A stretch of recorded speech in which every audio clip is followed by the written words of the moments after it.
kaibigan, for today's video nagbili tayo ng bangus na bangus mga kaibigan. Napaka-fresh ng bangus mga kaibigan. Tingnan nyo, see, ang fresh talaga ng bangus mga kaibigan. Bago itong harvest. Dito lang to sa Carmen, Cebu.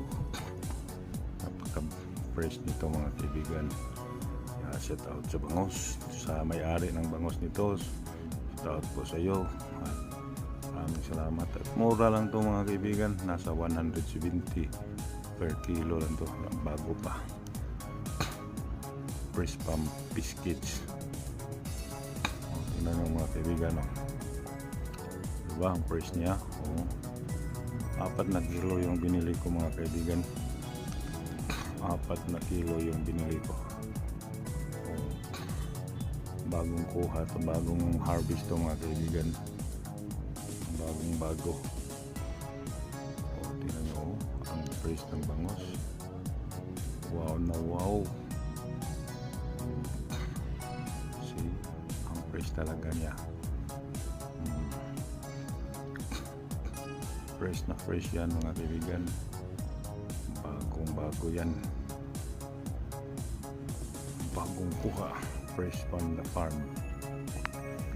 Mayroon kasing nagbinta sa amin mga kaibigan. Pag mag-harvest sila ng bangus, doon magchat-chat na bumili ba daw kami ng bangus. Kasi ako na bumili rin kami kasi alam namin na fresh to galing sa kanalang fish cage. 12 piraso to mga kaibigan. 4 na kilo, 12 piraso. So 3 bawat isang kilo, 3 piraso. At magprito tayo ng dalawa, mga isa or dalawa siguro mga kaibigan, para pang hapunan. Para pang dinner mga kaibigan. At okay pa so right mga kaibigan. See? At madali lang to siyang kunin yung kaliskis niya mga kaibigan kasi fresh na fresh medyo matigas yung katawan ng bangus na to, so fresh talaga. At ito naman dalawa siguro lulutuin ko nito mga kaibigan. Dalawang yung prituhin ko, tapos kaunti lang may kumakain ng bangus dito. Hindi naman lahat ng tao dito sa amin kumakain ng bangus. Kaunti lang kaming kumakain dyan. Okay, pasulay mga kaibigan. Fresh na fresh lang. Fresh na fresh. Masarap to sana mga kaibigan na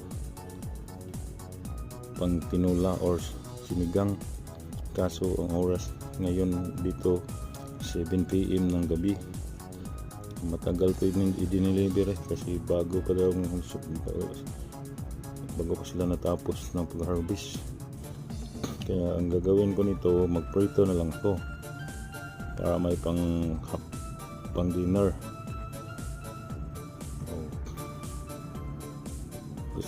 Sana masarap sana to sa sinigang kasi fresh na fresh, or tinula na may malunggay.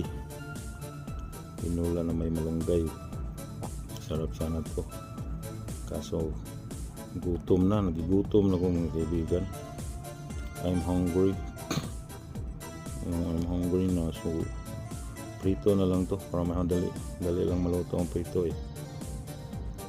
kasi yung bawat isa ginawa ko ng 4 piraso, 4 na slice. Okay. Fresh na fresh mga kaibigan. Fresh na fresh yan mga kaibigan. At abangan lang ninyo itong may karugtong pa itong mga kaibigan na pag prito na siguro luto na. At hanggang dito na lang tong vlog na to mga kaibigan. Maraming salamat sa patuloy na pagsuporta. God bless po sa ating lahat. Thank you very much. Bye bye. Bye bye mga kaibigan.